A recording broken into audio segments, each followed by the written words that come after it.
আসসালামু আলাইকুম। আশা করি সকলেই ভালো আছেন। যারা সেনাবাহিনীতে অফিসার ক্যাডেট পদে যোগ দেওয়ার জন্য প্রিপারেশন নিচ্ছেন বা যারা সৈনিক পদে যারা চাকরির জন্য প্রিপারেশন নিচ্ছেন তাদের জন্য এই ভিডিওটা। আপনারা ভিডিওটা যদি ফুল দেখেন, A to Z দেখেন, আপনারা কিন্তু এই আবেদনটার ফুল প্রসেসটা জানতে পারবেন। কিভাবে আবেদন করবেন, আপনার এই যোগ্যতা আছে কিনা নাই, সবকিছু কিন্তু এই সার্কুলারের মধ্যে দেওয়া আছে। তো অবশ্যই আপনাকে ভিডিওটা না টেনে A to Z দেখতে হবে। দেন আপনি কিন্তু সবকিছু বুঝতে পারবেন। তার আগে আমি বলে নিই, আপনি কিন্তু সকল ধরনের জব রিলেটেড, ডিফেন্স, সরকারি বেসরকারি সব ধরনের জব রিলেটেড ভিডিও আপনি পাবেন এখান থেকে। এবং আপনি কিন্তু পাশাপাশি পরীক্ষার আগে কিন্তু শর্ট সিলেবাসগুলো আপনি পাবেন। সেজন্য অবশ্যই আপনাকে এই চ্যানেলটাকে সাবস্ক্রাইব করে রাখতে হবে। আশা করি আপনার অনেক উপকারে আসবে। তো আমরা প্রথমেই দেখব বাংলাদেশ সেনাবাহিনীতে অফিসার ক্যাডেট হিসাবে যোগ দিন। 96তম বিএমএ দীর্ঘমেয়াদী কোর্স। এখানে কিন্তু অনেকগুলো মানে নিয়োগ ছাড়ছে। যেমন আমি যদি একটু বলি, শুধু এই সার্কুলার না, আপনারা যদি ওয়েবসাইটে আসেন, প্রবেশ করেন, সেনাবাহিনীর যে ওয়েবসাইট, সেখানে দেখবেন আপনার সেনাবাহিনীর খেলোয়াড়, সেনাবাহিনীর আপনার হচ্ছে হলো অফিসার ক্যাডেট, সৈনিক, তারপরে আপনার হচ্ছে হলো নার্স, ইত্যাদি কিন্তু বিভিন্ন পদ নিয়ে কিন্তু তারা সার্কুলার প্রকাশ করছে। তো এখান থেকে হচ্ছে আমি আপনাদেরকে বিষয়গুলো সুন্দরভাবে দেখানোর চেষ্টা করব। তো আপনারা দেখুন। তো এইটা হচ্ছে সেনাবাহিনীর একটা পদ। তো এখান থেকে আমরা দেখব কি কি আবেদনের যোগ্যতা এবং কি কি পদে নিয়োগ ছাড়ছে। তো আমরা দেখব এখান থেকে যোগ্যতা। প্রথমে দেখব 1 জুলাই 2026 তারিখে, অর্থাৎ 16.5 বছর হতে 21 বছর পর্যন্ত আপনি যদি বয়স হয়ে থাকে আপনি এর মধ্যে, আপনি কিন্তু এটাতে আবেদন করতে পারবেন। ঠিক আছে? কিন্তু সশস্ত্র বাহিনীতে যারা কর্মরত প্রার্থী তাদের জন্য কিন্তু 2 বছর বেশি। অর্থাৎ আপনার জন্য হচ্ছে 16.5 বছর থেকে 21 বছর, আর সশস্ত্র বাহিনীতে যারা তাদের জন্য 18 থেকে 23 বছর। বুঝতে পারছেন? আশা করি। এরপর আমরা দেখব এখান থেকে শারীরিক যে যোগ্যতা, এই যে এটা হচ্ছে মেইন একটা ইম্পর্টেন্ট। তো এটা হচ্ছে যাদের ঠিক আছে, তো তারাই কিন্তু আবেদন করতে পারবেন। এই যে বিষয়টা একটু সুন্দরভাবে আপনাকে দেখতে হবে যে এই ক্যাটাগরিটা, এই মানে ওজন, তারপর বুকের যে মাপ, এগুলো আপনার ঠিক আছে কিনা নাই, আপনি কিন্তু এই জিনিসটা দেখলে কিন্তু বুঝতে পারবেন। তো এখানে হচ্ছে হলো পুরুষ এবং মহিলার জন্য আলাদা আলাদা দুইটা আছে। এখান থেকে মনে করেন এটা পুরুষদের জন্য, আর এটা হচ্ছে হলো মহিলাদের জন্য। তো এখানে পুরুষদের জন্য যেটা, সেটা হচ্ছে আপনার 5 ফুট 4 ইঞ্চি ওজন হইতে হবে, উচ্চতা হইতে হবে। অর্থাৎ আপনি মানে 5 ফুট 4 5 ফুট 4 ইঞ্চি এটা আপনার উচ্চতা। এই উচ্চতাটা যদি আপনার থাকে, আপনি কিন্তু আবেদন করতে পারবেন। ওকে? আর হচ্ছে মহিলাদের জন্য 5 ফুট 1 ইঞ্চি, অর্থাৎ হচ্ছে 3 ইঞ্চি কম। তাহলে আমরা বুঝলাম এখান থেকে 5 ফুট 4 ইঞ্চি পুরুষ, আর হচ্ছে মহিলাদের জন্য 5 ফুট 1 ইঞ্চি। তো এরপর আমরা এখান থেকে দেখব ওজন। ওজন হচ্ছে হলো ছেলেদের জন্য 54 কেজি অথবা 120 পাউন্ড। অর্থাৎ আপনাদের জন্য আমরা কেজিটাই বুঝি, 54 কেজি। এখন আপনার যদি আর কম হয় তাহলে ঠিক আছে। আবার একেবারেই কম হয় তা কিন্তু না। অর্থাৎ আপনার হচ্ছে বয়স অনুযায়ী আপনার যদি ওজন মনে করেন আপনার একদমই কম, 42-45, এরকম হলেও কিন্তু হবে না। কারণ সেটা আপনার একদম মানে জাস্টিফাই যাচ্ছে। কিন্তু আপনার যদি 48, 49, 50 থেকে 54 এর মধ্যে হয়, এবং শুধু 54 না, আপনার 55, 56, 57, 58 যদি হয়, তাও কিন্তু বেটার দেন, ঠিক আছে, এটাও কিন্তু কোনো সমস্যা হবে না। কিন্তু এটা যদি 60 প্লাস হয়, আবার যদি আপনার এদিকে 45 এর নিচে হয়, তখন কিন্তু আবার একটা সমস্যা। তো এর মধ্যেই যাদের ওজনটা আছে, তো তাদের জন্য কিন্তু বেটার দেন। তো এখান থেকে যাদের 54 বেশি, তারা যদি একটু 54 বেশিও হয়, তাও কিন্তু আপনাদের সমস্যা নাই, এখানে দিছে, এটা কিন্তু বিষয় না।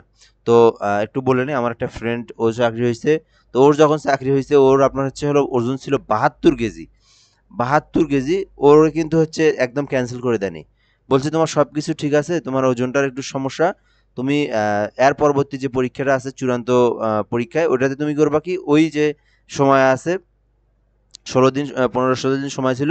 বলছে তুমি যদি কমায় আসতে পারো, তোমার সমস্যা হবে না, তুমি এটা ঠিক হয়ে যাবে। তো ও করছে কি, ওই 16 দিনে এমন ব্যায়াম করছে, না খেয়ে এমন ব্যায়াম করছে, ওই 16 দিনের মধ্যে একদম মানে 65-র নিচে নিয়ে আসছে, একদম 60-61, 60-61-র মধ্যে করে এসছে। ওই জন্য আপনারা অবশ্যই ওজনটা দিয়ে দেখবেন এখান থেকে। তারপর আমরা দেখবো এখান থেকে মহিলাদের জন্য 46 কেজি। তো এরপরে আমরা দেখবো এখান থেকে বুকের প্রসারের অবস্থায় 30 এবং 32 ইঞ্চি থাকতে হবে। ঠিক আছে? এবং মহিলাদের জন্য 28 থেকে 30 ইঞ্চি। তো এই বিষয়গুলো আপনারা সুন্দরভাবে দেখিয়েন। ঠিক আছে? এরপর আমরা দেখবো এখান থেকে শিক্ষাগত যোগ্যতার ন্যূনতম যেটা লাগবে আপনার। তো শিক্ষাগত যোগ্যতার মধ্যে আপনার লাগবে হচ্ছে মাধ্যমিক ও উচ্চ মাধ্যমিক সার্টিফিকেট, সমমান পরীক্ষায় যেকোনো একটিতে জিপিএ 5 থাকতে হবে। অর্থাৎ মাধ্যমিক ও উচ্চ মাধ্যমিক সার্টিফিকেট এবং যেকোনো একটা এতে জিপিএ 5 থাকতে হবে এবং 4.50 পেয়ে উত্তীর্ণ হতে হবে। তো ইংরেজি মাধ্যম ও লেভেলে 6টি বিষয়ে ন্যূনতম 3টি এ গ্রেড ও 3টি বিষয়ে বি গ্রেড থাকতে হবে এবং 2টি বিষয়। তো এই বিষয়গুলো আমি আপনাদেরকে সুন্দর করে বুঝাই বলি। তো এটা হচ্ছে হলো আপনার মনে করেন আপনার এসএসসি আর এইচএসসি মিলে যে কোনো একটাতে 5 মানে এ প্লাস পাইতে হবে, এক বাংলা কথা। আপনার এসএসসি এইচএসসির মধ্যে যে কোনো একটাতে এ প্লাস থাকতে হবে, এবং মনে করেন আপনার এসএসসিতে এ প্লাস, এইচএসসি থাকার লাগবে 4.50। বুঝতে পারছেন? আবার যদি এইচএসসিতে এ প্লাস থাকে তাহলে মনে করেন এসএসসি থাকতে হবে 4.50 উপরে। তো যে কোনো একটা প্লাস আর যে কোনো একটা 4.50, বিষয়টা আমি ক্লিয়ার করে দিলাম। এরপর যেটা ইংরেজি মাধ্যমে থাকতে হবে আবার, আপনার ওই যে ওই এসএসসি এইচ এর মধ্যে ইংরেজি মাধ্যমে আবার কি থাকতে হবে, মাধ্যম বলতে কি এখানে ও লেভেলের ৩টি বিষয় আবার হচ্ছে হলো আপনার কি থাকতে হবে, এ গ্রেড, এবং ৩টিতে বে গ্রেড, এবং ৩টিতে ২টি বিষয়ের মধ্যে বি গ্রেড পেয়ে উত্তীর্ণ হতে হবে। তো ৩টিতে এ গ্রেড এবং ৩টিতে বে গ্রেড, বি গ্রেড এবং ২টিতে বি গ্রেড পেয়ে উত্তীর্ণ হতে হবে। তাহলে কিন্তু আপনি আবেদনের যোগ্যতা অর্জন করতে পারবেন। তো এখানে দেখবো ও লেভেলের যারা আছে আবার তাদের মধ্যে যে বিষয় গ্রেডগুলো এখান থেকে ভাগ করে দেওয়া আছে। সো এই ক্যাটাগরি যারা গ্রেডগুলো আছে তারা আপনারা দেখে নেন। তো এই অনুযায়ী আপনারা কিন্তু আবেদনটা করবেন। তো এখান থেকে বৈবাহিক অবস্থা যেটা সেটা হচ্ছে হলো পুরুষদের জন্য, পুরুষ মহিলা সবার জন্য অবিবাহিত, তবে নার্সিং এ যেটা সেটাতে হচ্ছে মহিলাদের জন্য বিবাহিত আছে আর কি। তো এখানে যারা দেখতে পাচ্ছেন এটা, তো অবশ্যই অবিবাহিত থাকতে হবে। জাতীয়তা হচ্ছে বাংলাদেশী নাগরিক, অর্থাৎ আপনি কিন্তু বাংলাদেশী নাগরিক হতে হবে। অনেকে যারা আছে হচ্ছে বাংলাদেশী নাগরিক আবার অন্য অন্য দেশের নাগরিক, তাদের জন্য কিন্তু এটা হবে না, কারণ এটা নিচে দেওয়াই আছে এটা। তো এখান থেকে দেখবো আপনি কি কি ক্ষেত্রে আপনি অযোগ্যতা, আপনি কি কি ক্ষেত্রে এই এই আবেদনটা আপনার যোগ্য হবে না, সেটা আপনাকে এখান থেকে দেখে নিতে হবে। সেনা, নৌ, বিমান বাহিনী অথবা যে কোনো এই ৩টা ডিফেন্সের চাকরি থেকে যদি আপনি বাদ পড়ে যান বা বরখাস্ত হন, বাদ না তো বরখাস্ত হন, তাহলে আপনি করতে পারবেন না। অর্থাৎ আপনি যে স্বেচ্ছায় যদি পদত্যাগও করেন, আপনি সেনাবাহিনীতে ছিলেন, আপনি স্বেচ্ছায় পদত্যাগ করলেন, তাও কিন্তু আপনি আর পরবর্তীতে এটাতে করতে পারবেন না, আবেদন করতে পারবেন না। তো আবার আপনি ২টি স্কিট অথবা দুইবার যদি প্রত্যাখ্যাত হয়ে থাকেন, তবু কিন্তু আপনি পারবেন না। আবার যে কোনো ফৌজদারি অপরাধ মামলা যদি থাকে আপনার বিরুদ্ধে, মামলা থাকে, তবু কিন্তু আপনি এটাতে আবেদন করতে পারবেন না। এরপর আমরা দেখবো এখান থেকে সেনা, নৌ, বিমান বাহিনীর আপিল মেডিকেল বোর্ড কর্তৃক অযোগ্য। তাহলে আপনার এখান থেকে কিন্তু বিষয়টা বুঝতে হবে, আপনার এখানে আপনার এলাকায় আপনি চেক আপ করাইছেন, মেডিকেলে সব ঠিক, সব ঠিক, কিন্তু আপনি আবার এখান থেকে সেনাবাহিনীর যে চূড়ান্ত মেডিকেলের জন্য ওরা নিয়ে যাবে, তো ওখানে যা যদি আপনার কোনো ট্রাবল ধরা পড়ে তাহলে কিন্তু আপনি ক্যান্সেল, আপনি আউট। ওকে, তো এইখানে ওরা বলে দিছে এটাই আর কি। তো এখান থেকে আমরা দেখবো যে এখান থেকে প্রতিটি প্রতিটি চোখের দৃষ্টিকোণ ও দূরদৃষ্টি 2.5 ডায়োপ্টারের মধ্যে হতে হবে। তো এই 2 ডায়োপ্টারের মধ্যে হতে হবে, এটা আপনারা স্থানীয় কোনো মেডিকেল থেকে আপনারা চেক আপ করে নিয়েন। তো এরপর আমরা দেখবো প্রার্থীর বয়স 18 বছর হওয়ার পূর্বে লেসিক অপারেশন যোগ্য নয়। অর্থাৎ এখানে আবার একটা সমস্যা নেই, লেসিক অপারেশন থাকলেও হবে। তো এটা হচ্ছে আপনার 3 মাসের মধ্যে যদি আপনি করেন তাহলে হবে না। অর্থাৎ আপনি মনে করেন আজকে অপারেশন করলেন, আপনার 2 মাস হয়েছে, আপনি আবেদন করতে পারবেন না।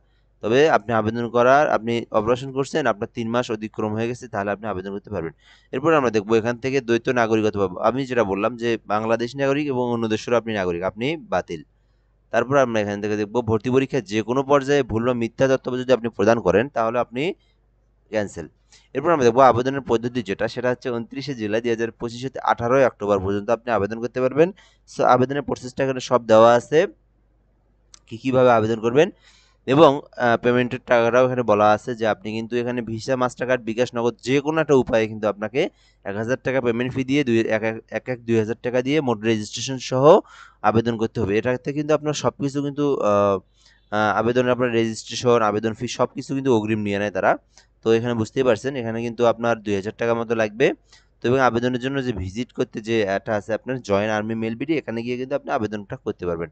তারপর আমরা দেখবো এখান থেকে আবেদনের মাধ্যমে কোনো সমস্যা হলে এখান থেকে এই নাম্বারে ফোন দিতে পারবেন। নির্বাচন পদ্ধতি, প্রাথমিক নির্বাচনী স্বাস্থ্য মৌখিক। তো প্রাথমিক নির্বাচনী স্বাস্থ্য মৌখিক পরীক্ষা আগামী 16 অক্টোবর 2025 হতে 10 নভেম্বর 2025 তারিখ পর্যন্ত সেনানিবাসে অনুষ্ঠিত হবে। তো দেখতেই পারতেছেন এখানে আপনাদের পরীক্ষাটা যেখানে হবে সেটা কিন্তু বলে দেওয়া আছে।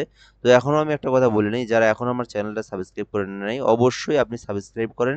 আশা করি আপনার অনেক উপকার হবে। পরবর্তীতে আপনি কিন্তু বিভিন্ন সালের প্রশ্ন, বিগত সালের প্রশ্নগুলো পাবেন সেনাবাহিনীর, যেগুলো থেকে কমন প্রশ্ন আসে। সো আশা করি আপনার উপকার হবে। তো এখান থেকে আমরা দেখবো লিখিত পরীক্ষা, প্রাথমিক নির্বাচনী পরীক্ষায় উত্তীর্ণ প্রার্থীদের আগামী 14 নভেম্বর 2025 শুক্রবার তারিখ সকাল 9 ঘটিকায় বাংলা, ইংরেজি, সাধারণ গণিত এবং সাধারণ জ্ঞান বিষয়ে সাক্ষাৎকার পত্রে উল্লিখিত স্থানে লিখিত পরীক্ষা অংশগ্রহণ করতে হবে। তো লিখিত পরীক্ষার ফলাফল ডিসেম্বরের মধ্যে দিয়ে দিবে। তাই এরপর আমরা দেখবো আন্তঃবাহিনী নির্বাচন পরিষদ আইএসএসবি থেকে আপনাদের পরীক্ষাটা এখানে দেওয়া আছে। তো লিখিত পরীক্ষার যোগ্য প্রার্থীদের ক্ষেত্রে ঢাকা সেনানিবাসে অনুষ্ঠিত হবে, এবং আপনাদের কিন্তু আবার চূড়ান্তও কিন্তু একটা বিষয় আছে এখানে। সাক্ষাৎকারের জন্য কিন্তু কোনো ধরনের উপস্থিত থাকতে হবে সাক্ষাৎকারের তারিখ। তো এখানে কিন্তু সাক্ষাৎকারের তারিখ কিন্তু এই আইএসবি এর বিডি থেকে প্রকাশ করা হবে। আপনারা এখান থেকে ওয়েবসাইটে দেখতে পারবেন। সো আমার চ্যানেল সাবস্ক্রাইব করে থাকলে আমিও কিন্তু আপনাদেরকে জানাই দেবো। ঠিক আছে? চূড়ান্ত স্বাস্থ্য পরীক্ষা এটা আপনার স্বাস্থ্য পরীক্ষা হচ্ছে হলো আপনার আপনি একটা বেসিক স্বাস্থ্য পরীক্ষা হবে, তারপরে কিন্তু একটা চূড়ান্ত স্বাস্থ্য পরীক্ষা হবে। তো দুটোতে আপনাকে উত্তীর্ণ হতে হবে। তারপরে এখান থেকে চূড়ান্ত নির্বাচন ও যোগদান প্রদান। তো সবকিছুতে যদি আপনি ঠিক থাকেন তাহলে কিন্তু আপনি চূড়ান্তভাবে যোগদানপত্র আপনাকে কিন্তু দিয়ে দিবে, অর্থাৎ অ্যাপয়েন্টমেন্ট লেটার যেটাকে আমরা বলি সেটা কিন্তু আপনাকে দিয়ে দিবে। তো বিএমএ প্রশিক্ষণ এটা হচ্ছে চূড়ান্তভাবে নির্বাচিত প্রার্থীগণ বিএমএতে 3 বছরের প্রশিক্ষণ গ্রহণ করবেন। তো এখানে কিন্তু আপনি কিন্তু 3 বছরের আপনার একটা প্রশিক্ষণ গ্রহণ করবেন। এটা আপনার চাকরি হয়ে গেছে আপনার, তারপর আপনার প্রশিক্ষণটা আছে। তো এটা হচ্ছে 3 বছর। কারণ অফিসার ক্যাডেট এটা হচ্ছে আপনার খুবই ব্রিলিয়ান্ট একটা ট্যালেন্টফুল একটা জব। তো এখান থেকে আমরা দেখবো এখান থেকে লেফটেন্যান্ট পদে কমিশন লাভ করবেন। দেখেন এখানে কিন্তু আপনার প্রশিক্ষণ শেষে কিন্তু আপনি লেফটেন্যান্ট পদে কমিশন লাভ করবেন, দেখতেই পাচ্ছেন এখানে তো অনেক মানে অগ্রাধিকার। তো প্রাপ্ত সুযোগ সুবিধাগুলো যেগুলো আছে আপনার বেতন ভাতা পাবেন আপনি যে অনুযায়ী আছে তাদের নিয়ম অনুযায়ী, সেই অনুযায়ী পাবেন। বিদেশি প্রশিক্ষণ পাবেন, চিকিৎসা পাবেন, সন্তানদের অধ্যয়ন। তো আপনার কিন্তু সব সুযোগ সুবিধা কিন্তু সরকার বহন করবে। তো নির্দেশনাগুলো দেওয়া আছে এখানে। সামরিক মৌলিক প্রশিক্ষণের প্রয়োজনে প্রার্থীদের বিএমএতে যোগদান পূর্বে 27 শেখার জন্য এই যে এটাকে আপনাকে একটু এগুলো আপনাকে দেখতে হবে অবশ্যই। তো এখান থেকে আপনি এই যে এখান থেকে 7-8টা ভালো করে দেখবেন, শিখবেন। তারপর আপনার এখানে যোগদান প্রস্তুতি, আপনার জাতীয় পরিচয়পত্র প্রস্তুতি করতে হবে।